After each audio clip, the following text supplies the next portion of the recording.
If you guys can just go through, just each of you, just a quick intro. I want to know, I know, but I want to share with the audience, what brought you to China, how long ago, and when did you return? And we'll get into it from there. All right, I guess I'll start. So I originally started going to China in 1985, but I moved there in 1995 and lived there until just a couple of years ago. I still have a house there. I'm still there 5 months a year. I went there because I loved the culture more than anything else. It wasn't sheer opportunism, because there really were no opportunities. It was just, okay, I'll go over there and see if I can find something to do. And I basically did. And here I am 20 years later in the public relations business, but I'm back in America. Well, this is the first lifestyle panel I've ever been on, so I'm honored to do that. But you're in advertising. How's that possible? So my name is Elliott Ng. I currently work at Google, and I've been at Google for about 4.5 years. I started going to China in 2005, and that was when I saw that the opportunity and the growth around the internet really transforming China in so many different ways, and we've over the last 10 years have seen that play out in a very powerful way, with now the largest e-commerce, largest mobile handset business, so on and so forth. So the scale and the pace of change has really delivered against what I expected in 2005. And I met Christine in 2008, and we started partnering on some of the projects that she was working on and supporting that. In 2011, then I founded several companies before joining Google. One of my companies, Uptake, which was a vertical travel search company, had some Chinese scientists, and we set up a engineering center in Beijing to do some of the data quality and various functions that we needed to have done as part of our search work that we were doing at Uptake. And then in the process of trying to sell Uptake, which ultimately was purchased by Groupon, we pitched this to Marissa Mayer at Google, and she said, well, we don't want to buy your company, but we would like it for you to join and help us lead our teams in China. So at that time, I had already kind of become very excited about the opportunities in China and the opportunity to work at Google on some pretty core technology. Was a great opportunity to move out there. And I lived in Beijing for 1 year, 3 years in Shanghai, working on global engineering projects around ad technology, which we still have a very significant business in China, which is basically a B2B business serving websites and developers. People often, you run into someone at a party, they're like, oh, I didn't know Google was even in China. And so we'd explain that Google's more than just a search engine, and we have 500 staff in engineering and sales, helping Chinese companies go abroad, but also tapping into the incredible talent that is in Beijing, Shanghai, and in China. So just moved back a month ago, so going through reverse culture shock now. Oh, so you're a recent Chinafornian. Yeah. I'm Sage Brennan, and I run a company called China Luxury Advisors and a couple of other companies. I went to China for the first time in '85, actually, same as David, but as a student. So I was in high school and a young Chinese student, lived with a Chinese family, that sort of thing, so the typical kind of educational exchange program. But then many years later ended up moving to Beijing in 2000, the first of 2 times living in China, so I was there for 2-3 years. As a consultant, basically, and my wife, Renee, who's now my business partner also, worked for Ogilvy and Mather there, and so that was how we ended up as kind of the expatriate. It was actually an expat contract back then, so don't do that really anymore. But so that was a lot of fun, and then went to business school, and then we moved back together, both to do startups in Shanghai, and we're there for 6 or 7 years again. So sort of 2 different trips, and our business now is still all about China. So really we help folks in the US to engage better with Chinese tourists mostly, but consumers in general. So we do work in China, we do work here in Los Angeles.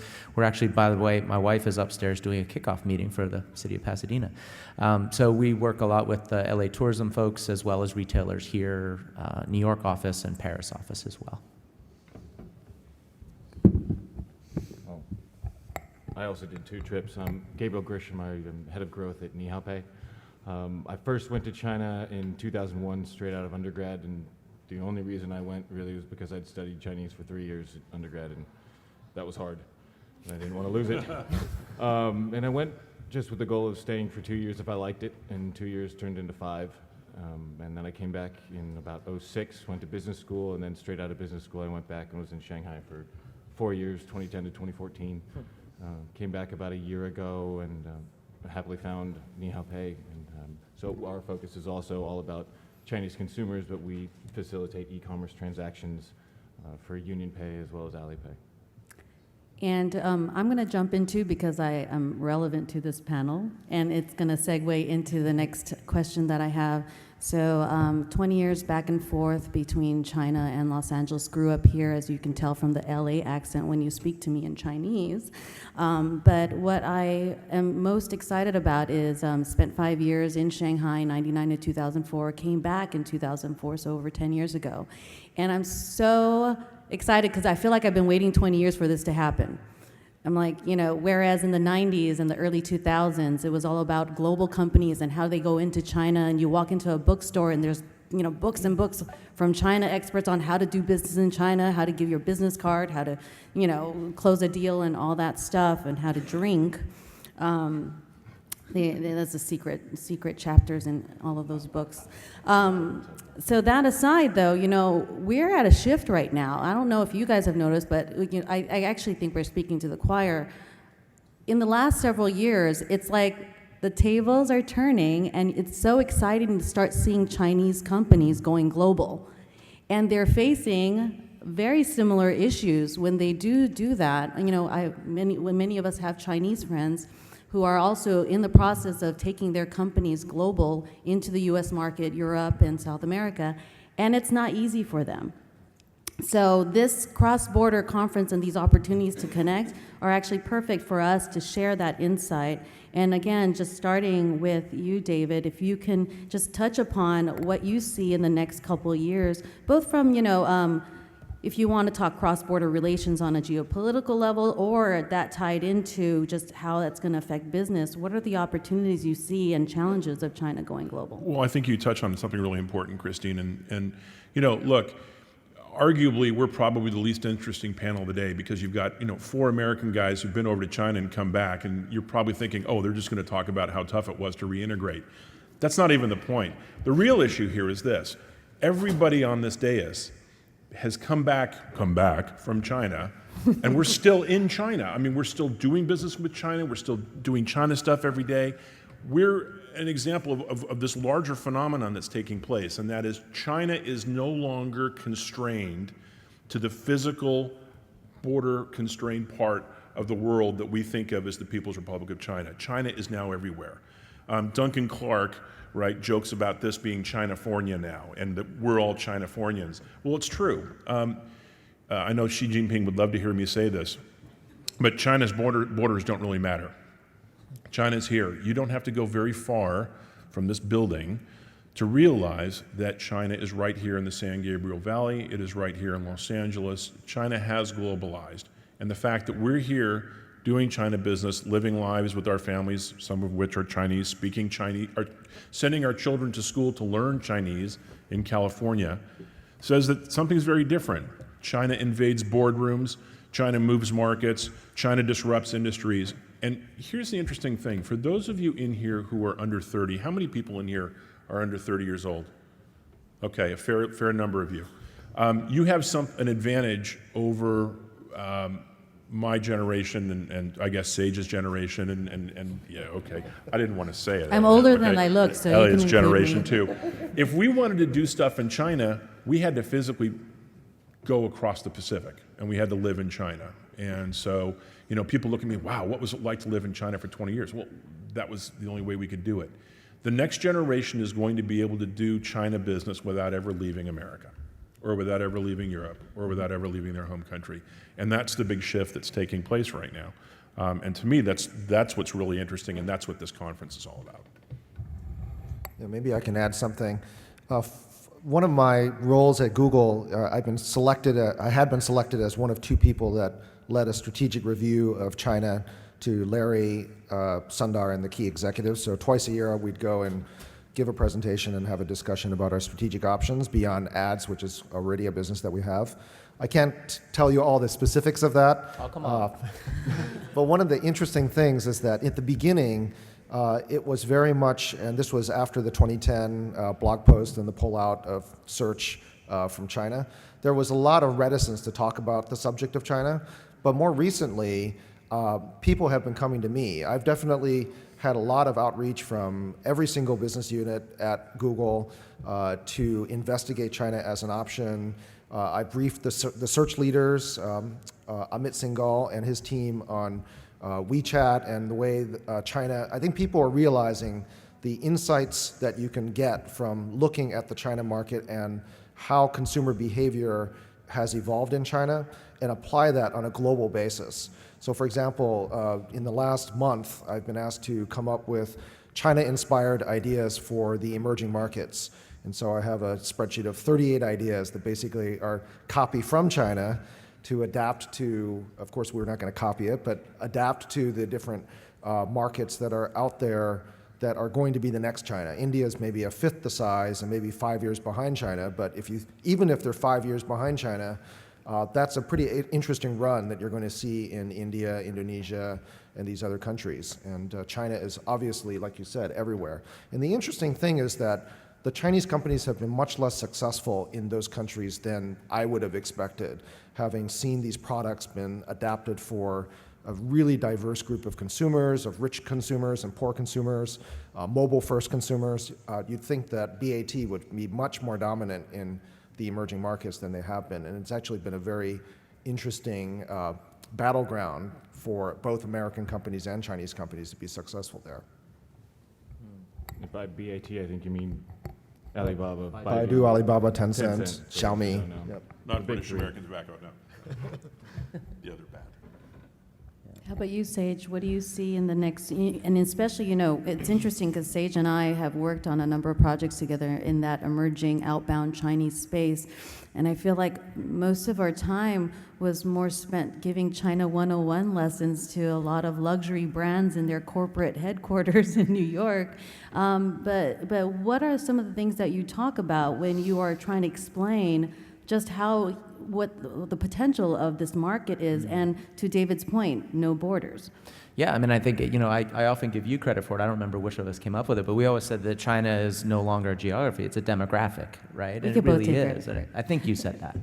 Anyway, but it's really important to think of it that way, as David said, and it's no longer just a place to go or to travel to or to do business with even.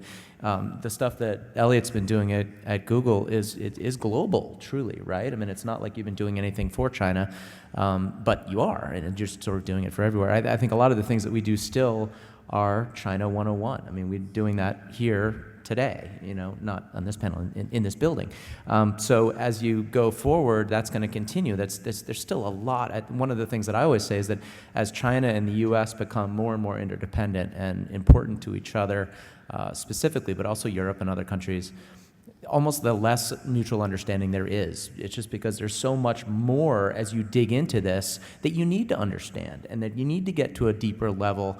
I mean, yeah, a lot of us up here have lived there for 10 or 20 years, and you get the intricacies and the nuances of China. Maybe, you know, we're still foreigners, right? And it's the thing. It's like you still need to dig deeper and deeper every day. So whether it's retail or, you know, travel or software or whatever it is, I think this is becoming a global market truly today, and to a large part, that's because of the emergence of China as a global influence, but then really forcing companies that have never really done international to actually think globally.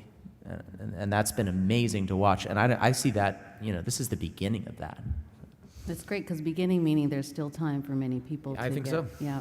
Oh, yeah. Gabe, your thoughts on that? Oh, I just want to reiterate the point on China just being global, and the borders don't really matter anymore. And our focus is, of course, e-commerce. And we look at it as there's just one big market now for people buying on e-commerce. Somebody in China can go to a U.S. website and a .com just as easily as they can go to Tmall. And you know, with the understanding that we have and the connections that we have with China, we know that those Chinese consumers, they like to go to the source. They like to go to that flagship website and buy there for two reasons. One is price and the other is authenticity. And that's the message that we take to our clients, is saying China is no longer, you don't have to go there and set up an office and hire a team and translate your website and do all of these things. You can, and that's great later on if you have the size and you have the capability to do that. In the beginning, just attract those consumers directly to your flagship website. And for us, step one is, of course, take the money and take a payment from them, because there are a few different ecosystems. One is in social media with WeChat, and the other one is the payment system, and it's UnionPay and Alipay rather than Visa, MasterCard, and PayPal. So that's the education that we try to deliver day in, day out. Yeah, that's great. And what I want to add, which, when I come across these conversations on cross-border China and just how much it's going to impact all of us, I'm excited about the fact that I have several Chinese friends, many of them are here, one in particular. They're turning America into like a prototype lab, I call it, for branding, so they can actually attract, so they can go back into the China market. I have one good friend in particular is starting a health drink company. He's starting a brand called Live Brands. He's going to get mad at me later for mentioning it, or maybe he'll be happy. But when you look at the product he's developing, you don't know it's being developed and funded by a Chinese entrepreneur living in Los Angeles.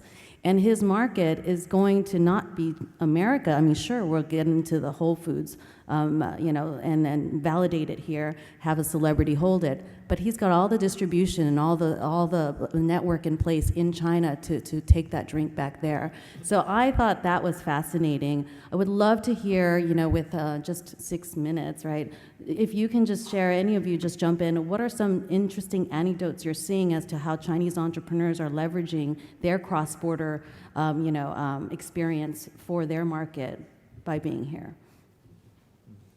Well, just one quick trend. I've noticed in talking to a lot of founders and entrepreneurs in China that they all are saying they're going to start their Silicon Valley research and development lab. So that seems like a new trend. It's like if you show up at a party, you not only do you have to have a luxury vehicle, but you also have to have a Silicon Valley R&D lab.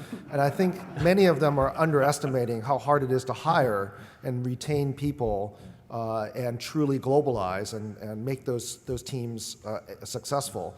BYD and LiTV, they may be at the scale to do that, but it takes a lot of commitment to really make that successful. And I've certainly learned that the opposite direction.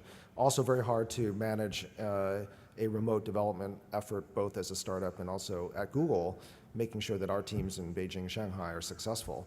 So I think that's one of these, I think some of it is more ego-driven than logical, but it does reflect this desire to really globalize and start on that long road of globalization that will enable Chinese companies to be as effective as American and multinationals, and just truly be a multinational.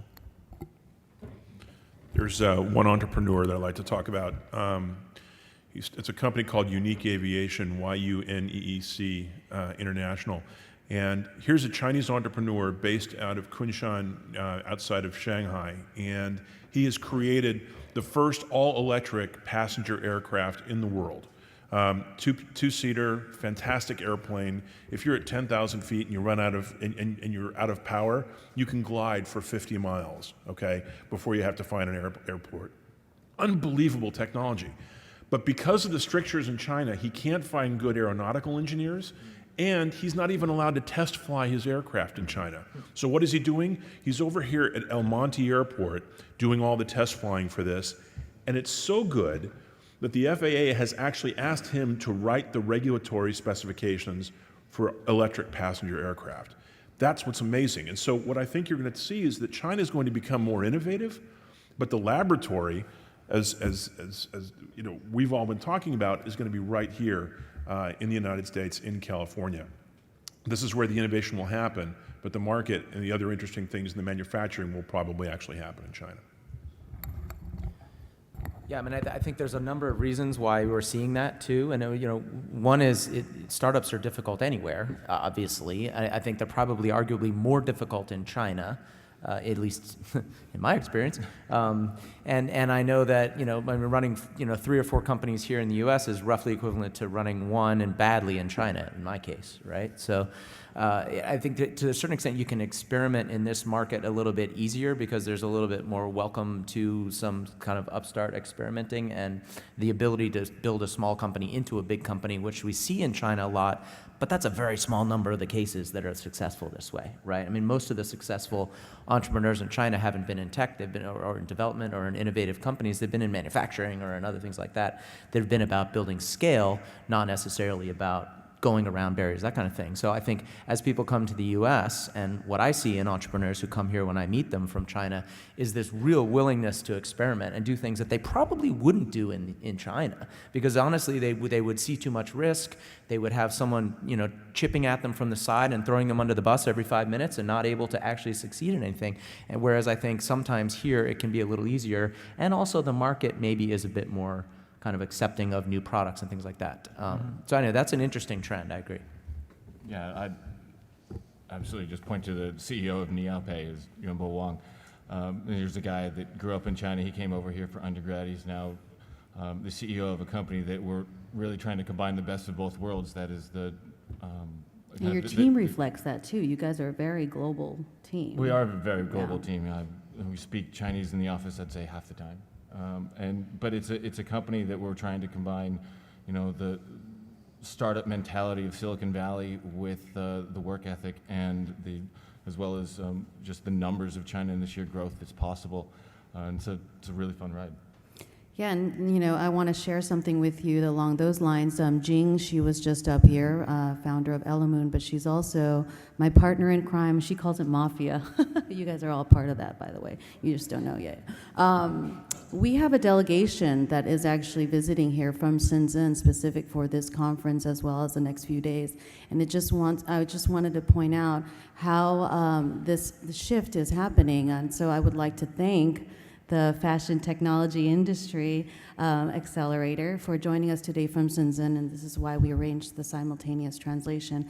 I am super excited. We really are at the beginning. They're here because we're looking at Los Angeles to establish the first cross-border innovation hub, and that can mean whatever it is you guys want it to mean, because we're at that beginning ideation stage, but we see this need for creativity to come here, but also there's plenty of people innovating here. How many Kickstarter campaigns have you heard of where the idea is great and then great, you sold to 10,000 units, but when it comes time to making it in Shenzhen, they're lost. So, it goes both ways, and so you're gonna be hearing a lot about that. I'm gonna be looping you guys in. Again, I'm signing them up now. We have a couple minutes left. Again, really quickly, each of you, if you can give us a takeaway. This is very futuristic, but over the decade, what do you see happening in the cross-border China space? California becomes a functioning part of China. That's what happens in the next 10 years. Really, okay? I mean, get ready for it. More and more of our kids are going to be speaking Chinese. We're going to be doing more business with Chinese companies. We are not only the kind of beachhead for Chinese companies to come to America, but we are also going to be the equivalent of China's Silicon Valley. So get ready for it and get on board and be a part of it. I like that. I've never heard that before, but California to be China's Silicon Valley, I like that a lot. A lot of people have tried to recreate Silicon Valley outside of California, name a country, and they say we're going to, this is the place where we're going to build our Silicon Valley. And it rarely, if ever, works. And so I like that. And it's true. You've got tons of Chinese money coming over here. They're buying real estate as well as investing in companies. You've got Alibaba over here that's setting up in LA. And I think that California in general as a beachhead for Chinese entrepreneurs and Chinese investment is what we're going to see in the next 10 years.